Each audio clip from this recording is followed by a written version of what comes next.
بسم اللہ الرحمن الرحیم۔ السلام علیکم۔ اس آڈیو میں ہم کتاب جواہر البحار کو آگے کنٹینیو کریں گے۔ اس سے پہلے اگر آپ نے سبسکرائب نہیں کیا تو سبسکرائب کر لیں اور بیل آئیکن پریس کر دیں۔ تو شروع کرتے ہیں۔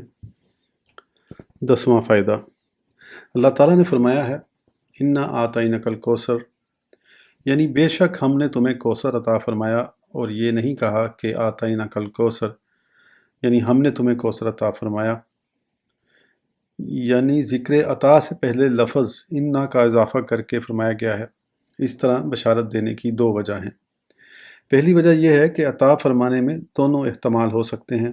عطا فرمانا اس پر واجب ہے، بطور احسان و اکرام عطا فرماتا ہے۔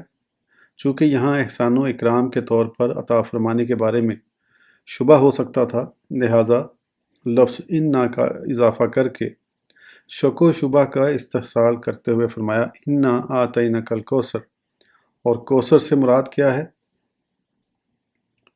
تو اس سے مراد بے شمار بھلائیاں ہیں، یعنی اسلام، قرآن، نبوت اور دنیا و آخرت میں آپ کا ذکر جمیل۔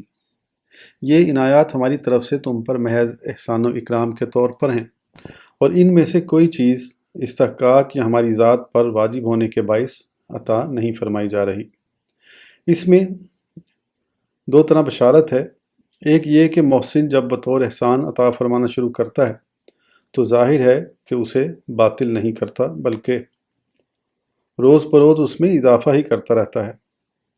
دوسرے اس طرح کہ اگر ان عنایات کا سبب استحقاق ہوتا تو ان عنایات کی مقدار استحقاق کے برابر ہوتی، حالانکہ بندوں کے جملہ افعال متناہی ہیں اور ان کے باعث جو استحقاق حاصل ہوتا اس کا متناہی ہونا ضروری ہے۔ لیکن احسان و اکرام کا سبب تو اللہ تعالیٰ کی کرم نوازی ہے، اور اللہ تعالیٰ کا کرم غیر متناہی ہے۔ جب یہ ثابت ہو گیا کہ ارشاد باری تعالیٰ انا اعطیناک کا احسان کے طور پر ہے، بطور استحقاق نہیں، تو معلوم ہوا کہ اس میں ہمیشہ اضافہ ہوتا رہے گا۔ اب رہا لفظ کوثر کا مطلب کا معاملہ، تو کوثر لغت میں فعل کے وزن پر کثرت مادے سے ہے، یعنی یہ افراط در کثرت ہے۔ ایک دیہاتی عورت کا لڑکا جب سفر سے واپس لوٹا تو کسی نے اس عورت سے پوچھا کہ تمہارا لڑکا کیا لے کر آیا ہے؟ اس نے جواب دیا آب کوثر ای بالاعداد الکثیر، یعنی کوثر لایا ہے۔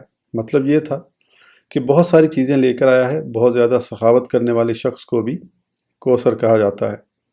چنانچہ کمیت نے کہا ہے وَأَنْتَ کثیر یا ابن مردان طیب وَكَانَ أَبُوكَ ابن العقائل کوثر۔ گرد و غبار جب بڑی کثرت سے آسمان کی جانب چڑھ جائے تو اسے بھی کوثر کہا جاتا ہے۔ یہ کوثر کے لغوی معنی ہیں، لیکن مفسرین کرام نے بوجہ ان سے اختلاف کیا ہے۔ قول اول، سلف و خلف میں یہی مشہور و معروف رہا ہے کہ کوثر نامی جنت میں ایک نہر ہے۔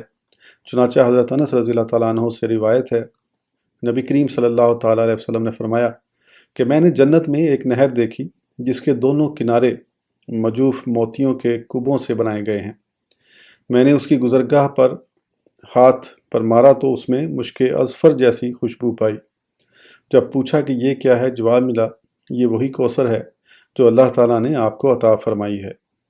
حضرت انس رضی اللہ تعالیٰ عنہ کی دوسری روایت میں ہے کہ اس کا پانی دودھ سے زیادہ سفید اور شہد سے زیادہ شیریں ہے۔ اس میں سبز پرندے ہیں جن کی گردنیں بختی اونٹوں کی گردنوں جیسی تھیں۔ جو اس پرندے کا گوشت کھا لے اور کوثر کا پانی پی لے اسے اللہ تعالیٰ کی رضا حاصل ہو گئی۔ شاید اس نہر کو کوثر اس لیے کہا گیا ہے کہ جنت کی باقی نہروں سے اس میں پانی زیادہ اور بہتر ہے، یا اس وجہ سے کہ جنت کی ساری نہریں اسی سے نکلتی ہیں۔ جیسا کہ روایت ہے کہ جنت کا کوئی باغ ایسا نہیں جس میں کوثر سے نکل کر کوئی نہر نہ پہنچتی ہو، یا اس وجہ سے کوثر کہتے ہیں کہ اس پر پانی پینے والے بکثرت ہوں گے، یا اس کے پانی میں نفع کثیر ہے۔ جیسا کہ فخر دو عالم صلی اللہ تعالیٰ علیہ وسلم نے فرمایا ہے کہ کوثر ایک نہر ہے جس کا میرے رب نے مجھ سے وعدہ فرمایا ہے، اس میں خیر کثیر ہے۔ قول دوم، کوثر سے مراد حوض ہے اور اس بارے میں احادیث مشہور ہیں۔ پہلے قول اور اس میں کوئی اختلاف نہیں ہے ما سوائے لفظی اختلاف کے، کیونکہ ہو سکتا ہے کہ وہ نہر اس حوض میں گرتی ہو یا جملہ نہریں اسی حوض سے نکل کر بہتی ہوں اور یہ حوض ان کا منبع ہو۔ قول سوم، کوثر سے مراد سید المرسلین صلی اللہ تعالیٰ علیہ وسلم کی اولاد ہے۔ مفسرین کرام فرماتے ہیں کہ یہ صورت اس شخص عاص بن وائل کے رد میں نازل ہوئی تھی جس نے آپ کو یہ طعنہ دیا تھا کہ محمد کی نسل منقطع ہو چکی ہے صلی اللہ علیہ وآلہ وصحبہ وسلم۔ پس کوثر کا معنی یہ ہوگا کہ ہم نے اپنے حبیب کو اتنی اولاد مرحمت فرمائی ہے جو اس وقت تک باقی رہے گی جب تک زمانہ باقی ہے۔ جائے غور ہے کہ کتنے اہل بیت اطہار نے جام شہادت نوش کیا، لیکن اس کے باوجود ساری دنیا ان حضرات سے بھری پڑی ہے۔ اس کے برعکس بنی امیہ سے کوئی ایک شخص بھی ایسا باقی نہیں رہا جس پر اعتماد کیا جا سکے۔ پھر ان کی طرف دیکھیں تو صاف نظر آئے گا کہ ان میں امام باقر، امام جعفر صادق، امام موسیٰ کاظم، امام علی رضا اور نفس زکیہ رضی اللہ تعالیٰ عنہم جیسے کتنے ہی آسمان علم و عرفاں کے شمس و قمر ہو گزرے ہیں۔ قول چہارم، کوثر سے علماء امت محمدیہ مراد ہیں۔ خدا کی قسم یہ بہت بڑی خیر ہے، کیونکہ وہ بنی اسرائیل کے انبیاء کرام کی طرح ہیں۔ وہ رسول اللہ صلی اللہ تعالیٰ علیہ وسلم کے ذکر مبارک کو زندہ اور باقی رکھتے ہیں اور دین مصطفیٰ کے آثار کی نشر و اشاعت کرتے اور شریعت مطہرہ کے اعلام کو بلند رکھتے ہیں۔ انبیاء بنی اسرائیل کی طرح ہونے کا یہ مطلب ہے کہ انبیاء کرام معرفت الہی کے اصولوں میں متفق اور شرعی احکام میں مختلف تھے۔ یہ مخلوق پر رحمت ہے تاکہ ہر ایک اپنی صلاحیت کے مطابق حاصل کر لے۔ جیسا کہ علماء امت محمدیہ اصول شرع کے معاملے میں باہم متفق ہیں، لیکن شریعت مطہرہ کے فروعی مسائل میں مختلف ہیں، یہ مخلوق پر رحمت ہے۔ اس اختلاف میں دو وجہ سے فضیلت ہے۔ ایک وجہ ان میں سے یہ ہے جیسا کہ روایت ہے، بے شک بروز قیامت ہر نبی حاضر ہوگا اور پیچھے پیچھے اس کی امت ہوگی۔ بعض رسول ایسے بھی ہوں گے جن کے ساتھ ایک دو آدمی ہوں گے، لیکن امت محمدیہ کے ہر عالم دین کے ساتھ ہزاروں افراد کا ازدحام ہوگا اور سارے رسول اللہ صلی اللہ تعالیٰ علیہ وسلم کے پاس جمع ہوتے چلے جائیں گے۔ ایسا بھی ہوگا کہ بعض علماء کرام کے متبعین کی تعداد 1000 انبیاء کرام کے متبعین جتنی ہوگی۔ دوسری وجہ یہ ہے کہ پہلے انبیاء کرام یقینی امر تک نصوص کا اتباع کرنے کے باعث پہنچ جاتے تھے، کیونکہ نصوص وحی سے ماخوذ ہوتے ہیں اور علماء امت محمدیہ استنباط و اجتہاد کی صلاحیت کے باعث صحیح حکم تک پہنچ جاتے ہیں۔ اگر بعض کے کہنے کے مطابق بعض علماء مخطی ہوں لیکن جو صحیح حکم تک نہ پہنچ سکے وہ بھی عند اللہ معجور ہے۔ قول پنجم، کوثر سے مراد نبوت ہے اور بے شک یہ خیر کثیر ہے، کیونکہ ربوبیت کے بعد سب سے بڑا مرتبہ نبوت ہے۔ اسی لیے تو اللہ جل شانہ نے فرمایا ہے وَمَن يُطِعِ الرَّسُولَ فَقَدْ آطَاعَ اللَّهَ، اور جس نے رسول کا حکم مانا بے شک اس نے اللہ کا حکم مانا۔ اور یہ بنیاد ایمان ہے، بلکہ یہ شجر معرفت الہی کی شاخ کے مانند ہے، کیونکہ نبوت کی معرفت سے ذات الہی کی معرفت ہوتی ہے، لہذا اس کے علم و قدرت و حکم کا مقدم ہونا ضروری ہے۔ جب نبوت کی معرفت حاصل ہو جائے تو اس کے باعث باقی صفات یعنی سمع و بصر اور صفات خبریہ و وجدانیہ کی معرفت بھی بقول بعض حاصل ہو جائے گی۔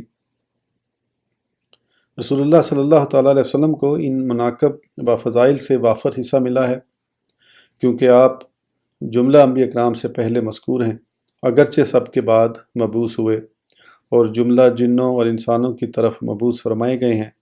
آپ کا حشر جملہ انبیاء کرام سے پہلے ہوگا۔ آپ کی شریعت مطہرہ کا منسوخ ہونا جائز نہیں ہے اور آپ کے فضائل و کمالات حد و شمار سے باہر ہیں، صلی اللہ تعالیٰ علیہ وآلہ وصحبہ وسلم۔ امام فخر الدین رازی رحمۃ اللہ علیہ فرماتے ہیں کہ اس سلسلے میں یہاں بعض باتیں بیان کی جاتی ہیں۔ حضرت آدم علیہ السلام کی کتاب کلمات تھے، جیسا کہ اللہ جل شانہ نے فرمایا ہے فَتَلَقَّىٰ آدَمُ مِن رَبِّهِ كَلِمَاتٍ، پھر سیکھ لی آدم نے اپنے رب سے کچھ کلمے۔ اور اسی طرح حضرت ابراہیم علیہ السلام کی کتاب بھی کلمات تھے، جیسا کہ ارشاد باری تعالیٰ ہے وَإِذِ ابْتَلَىٰ إِبْرَاهِيمَ رَبُّهُ بِكَلِمَاتٍ، اور جب ابراہیم کو اس کے رب نے کچھ باتوں سے آزمایا۔ حضرت موسیٰ علیہ السلام کی کتاب صحیفے تھے، جیسا کہ اللہ تعالیٰ نے فرمایا ہے صحف ابراہیم و موسیٰ، صحیفے ابراہیم اور موسیٰ کے۔ لیکن فخر دو عالم صلی اللہ تعالیٰ علیہ وسلم کی کتاب باقی جملہ آسمانی کتابوں کی محافظ اور نگران ہے، جیسا کہ اللہ جل مجدہ نے قرآن کریم میں فرمایا ہے وَمُہَيْمِنًا عَلَيْهِ، اور ان پر محافظ و گواہ۔ حضرت آدم علیہ السلام نے تمام اسماء کے ساتھ مقابلہ کیا تھا، جیسا کہ اللہ تعالیٰ نے فرمایا ہے انبئونی بِأَسْمَاءِ هَؤُلَاءِ، ان کے نام تو بتاؤ۔ لیکن سیدنا محمد رسول اللہ صلی اللہ تعالیٰ علیہ وسلم نے اللہ تعالیٰ کے کلام معجز نظام کے ذریعے مقابلہ کیا۔ ارشاد ربانی ہے کل لا ان اجتمعت الانس والجن، تم فرماؤ اگر آدمی اور جن سب اس بات پر متفق ہو جائیں۔ حضرت نوح علیہ السلام کو اللہ تعالیٰ نے یہ شرف عطا فرمایا کہ ان کی کشتی کو پانی پر ٹھہرائے رکھا، تو سرور کون و مکان صلی اللہ تعالیٰ علیہ وسلم کو اللہ تعالیٰ نے اس سے بھی بڑا معجزہ عطا فرمایا تھا۔ چنانچہ روایت ہے کہ نبی کریم صلی اللہ تعالیٰ علیہ وسلم ایک نہر کے کنارے تشریف فرما تھے اور آپ کے پاس اکرمہ بن ابو جہل تھا۔ وہ آپ سے کہنے لگا اے محمد صلی اللہ تعالیٰ علیہ وسلم، اگر آپ سچے ہیں تو وہ پتھر جو نہر کے دوسرے کنارے پر ہے اسے بلائیے کہ وہ پانی پر تیرتا ہوا آپ کے پاس آئے۔ رسول اللہ صلی اللہ تعالیٰ علیہ وسلم نے پتھر کی طرف اشارہ کیا۔ اس پتھر نے مختار دو جہاں سرور کون و مکان صلی اللہ تعالیٰ علیہ وسلم کا اشارہ پاتے ہی حرکت شروع کی اور پانی پر تیرتا ہوا بارگاہ رسالت میں حاضر ہو گیا اور آپ کی رسالت کی گواہی دی۔ رسول معظم صلی اللہ تعالیٰ علیہ وسلم نے فرمایا اکرمہ، کیا یہ تیرے لیے کافی ہے؟ اس نے جواب دیا کہ میں اس وقت آپ کی تصدیق کروں گا جب یہ پتھر اسی طرح اپنی جگہ واپس چلا جائے۔ فخر دو عالم صلی اللہ تعالیٰ علیہ وسلم نے اس پتھر کو واپس چلے جانے کا حکم فرمایا تو وہ پانی پر تیرتا ہوا اسی طرح اپنی جگہ واپس چلا گیا۔ حضرت ابراہیم علیہ السلام پر اللہ تعالیٰ نے آگ سلامتی والی ٹھنڈی کر دی تھی۔ نبی آخر زماں صلی اللہ تعالیٰ علیہ وسلم کو اس سے عظیم معجزہ مرحمت ہوا۔ چنانچہ جب حضرت محمد بن حاتب رضی اللہ تعالیٰ عنہ سے روایت ہے، وہ فرماتے ہیں کہ جب میں چھوٹا سا بچہ تھا تو میرے اوپر کھولتی ہوئی ہانڈی گر گئی، میرے تمام جسم کی کھال اتر گئی۔ میری والدہ محترمہ مجھے لے کر فوراً بارگاہ رسالت میں حاضر ہو گئیں۔ عرض کی حضور یہ حاتب کا بیٹا جل گیا ہے، جیسا کہ سرکار ملاحظہ فرما رہے ہیں۔ تاجدار کونین صلی اللہ تعالیٰ علیہ وسلم نے جلے ہوئے جسم پر اپنا لعاب دہن لگایا، عذرائل شفقت اپنا دست مبارک پھیرا اور بارگاہ خداوندی میں دعا کی اے پروردگار عالم، اس کی تکلیف دور فرما۔ میں اسی وقت بالکل تندرست ہو گیا، گویا میرے ساتھ کوئی واقعہ گزرا ہی نہیں تھا۔ اللہ تعالیٰ نے حضرت موسیٰ علیہ السلام کو یہ بزرگی مرحمت فرمائی کہ ان کے لیے زمین پر سمندر میں راستہ بنا دیا، لیکن نبی کریم صلی اللہ تعالیٰ علیہ وسلم نے اشارے سے آسمان پر چاند کے 2 ٹکڑے کر دیے۔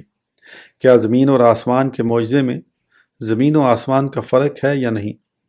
حضرت موسیٰ علیہ السلام کے لیے پتھر سے پانی جاری ہوا تو فخر دو عالم صلی اللہ تعالیٰ علیہ وسلم کی انگلیوں سے پانی کے چشمے جاری ہوئے۔ حضرت موسیٰ علیہ السلام پر اللہ تعالیٰ نے یہ کرم فرمایا کہ ان پر بادلوں نے سایہ کیا تو فخر دو عالم صلی اللہ تعالیٰ علیہ وسلم پر بادل سایہ کیا کرتے تھے۔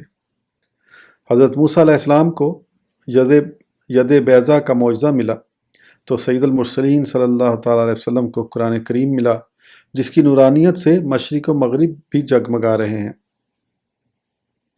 اللہ تعالیٰ نے موسیٰ علیہ السلام کے عصا کو اژدہا بنا دیا تھا، لیکن ابو جہل نے جب سرور کون و مکان صلی اللہ تعالیٰ علیہ وسلم پر ایک بھاری پتھر پھینکنے کا ارادہ کیا تو اسے آپ کے دونوں کندھوں پر 2 اژدہے نظر آئے اور وہ مارے خوف کے دم دبا کر بھاگ گیا۔ حضرت داؤد علیہ السلام کے ساتھ پہاڑوں نے تسبیح بیان کی تو رسول اللہ صلی اللہ تعالیٰ علیہ وسلم کے دست اقدس میں اور آپ کے اصحاب کے مبارک ہاتھوں میں پتھر تسبیح بیان کیا کرتے تھے۔ حضرت داؤد علیہ السلام جب لوہے کو ہاتھ لگاتے تو ان کے لیے نرم ہو جاتا۔ سرور کون و مکان صلی اللہ تعالیٰ علیہ وسلم نے ایک مریل بکری پر ہاتھ پھیرا تو دودھ دینے لگی۔ حضرت داؤد علیہ السلام کے گرد پرندے اکٹھے ہو جایا کرتے تھے تو رسول اکرم نور مجسم صلی اللہ تعالیٰ علیہ وسلم کو براق عطا فرما کر آپ کی عظمت کا اظہار کیا گیا۔ اللہ تعالیٰ نے حضرت عیسیٰ علیہ السلام کو یہ شرف بخشا کہ وہ مردے زندہ کر دیا کرتے تھے، تو رسول اللہ صلی اللہ تعالیٰ علیہ وسلم کو بھی یہ معجزہ عطا فرمایا گیا۔ چنانچہ ایک یہودی عورت نے بکری کے گوشت کے ساتھ آپ کی ضیافت کی اور اس میں زہر ملا رکھا تھا۔ جب آپ نے لقمہ دہن مبارک میں رکھا تو لقمے نے آپ کو خبر دی کہ وہ زہر آلود ہے۔ نیز آپ نے مادرزاد اندھوں اور کوڑیوں کو شفائے کاملہ سے ہمکنار کیا۔ روایت ہے کہ حضرت معاذ بن افرا رضی اللہ تعالیٰ عنہ کی زوجہ محترمہ بارگاہ رسالت میں حاضر ہوئیں اور اپنے مرض برس یعنی کوڑ میں مبتلا ہونے کا حال عرض کیا۔ رسول اللہ صلی اللہ تعالیٰ علیہ وسلم نے درخت کی ایک ٹہنی لے کر اس کے جسم پر پھیری تو اللہ تعالیٰ نے اس محترمہ سے برس یعنی کوڑ پر بحری کے مرض کو بالکل دور کر دیا۔ غزوہ احد میں ایک شخص کی آنکھ تیر لگنے سے نکل گئی، وہ اسے اٹھا کر بارگاہ رسالت میں حاضر ہو گیا۔ تاجدار دو جہاں صلی اللہ تعالیٰ علیہ وسلم نے اس کی آنکھ کو اس کے اصلی مقام پر رکھ دیا تو وہ ایسے درست ہو گئی کہ گویا کوئی حادثہ پیش آیا ہی نہیں تھا۔ حضرت عیسیٰ علیہ السلام ان چیزوں کو بتا دیا کرتے تھے جو لوگوں نے اپنے گھروں میں چھپا کر رکھی ہوئی تھی۔ رسول اللہ صلی اللہ تعالیٰ علیہ وسلم نے جان لیا تھا جو آپ کے چچا عباس اور چچی ام الفضل نے چھپا کر رکھا ہوا تھا۔ چنانچہ جب آپ نے اس کے بارے میں خبر دی تو حضرت عباس رضی اللہ تعالیٰ عنہ نے اس بات کو تسلیم کیا کہ واقعی معاملہ یہی کچھ ہے۔ صلی اللہ علیہ یا رسول اللہ۔ حضرت سلیمان علیہ السلام کے لیے اللہ تعالیٰ نے ایک مرتبہ سورج ڈوبے ہوئے کو واپس لوٹا دیا تھا، تو ایک دفعہ رسول اللہ صلی اللہ تعالیٰ علیہ وسلم حضرت علی کرم اللہ تعالیٰ وجہ الکریم کی گود میں سر اقدس رکھ کر استراحت فرما رہے تھے، اور جس وقت آپ بیدار ہوئے تو سورج غروب ہو چکا تھا۔ فخر دو عالم صلی اللہ تعالیٰ علیہ وسلم نے سورج کو واپس لوٹایا اور حضرت علی رضی اللہ تعالیٰ عنہ کی جو نماز عصر قضا ہو گئی تھی وہ انہوں نے وقت کے اندر ادا کر لی۔ حضرت سلیمان علیہ السلام پرندوں کی بولیاں سمجھ لیا کرتے تھے، لیکن اللہ تعالیٰ نے سیدنا محمد رسول اللہ صلی اللہ تعالیٰ علیہ وسلم کو بھی یہ کمال مرحمت فرمایا تھا۔ چنانچہ روایت ہے کہ کوئی صحابی کسی پرندے کے بچے کو اٹھا لائے تھے، وہ پرندہ اڑتا ہوا آیا، رسول اللہ صلی اللہ تعالیٰ علیہ وسلم کے سر مبارک کے گرد اڑتا اور آپ سے اپنی زبان میں کچھ عرض کرتا رہا۔ فخر دو عالم صلی اللہ تعالیٰ علیہ وسلم نے حاضرین کو مخاطب کر کے فرمایا، اس پرندے کے بچے کو تم میں سے کون اٹھا کر لایا ہے؟ ایک صحابی عرض گزار ہوئے، یا رسول اللہ میں اٹھا کر لایا ہوں۔ آپ نے فرمایا، اس کا بچہ اسے واپس دے دو۔ اور بھیڑیے کا آپ سے گفتگو کرنا عام مشہور ہے۔ حضرت سلیمان علیہ السلام کو اللہ تعالیٰ نے یہ معجزہ عطا فرمایا تھا کہ وہ صبح کو 1 ماہ کی مسافت طے کر لیا کرتے تھے، تو شب اسرا کے دلہا نے ایک گھڑی میں بیت المقدس تک فاصلہ طے کر لیا تھا۔ سرور کون و مکان صلی اللہ تعالیٰ علیہ وسلم کی سواری کا یافور نامی گدھا ایسا تھا کہ جس شخص کو بلوانا مطلوب ہوتا تو یافور کو بھیج کر اسے بلوا لیا جاتا تھا۔ ایک دفعہ لوگوں نے ایک سرکش اونٹ کی بارگاہ رسالت میں شکایت کی اور بتایا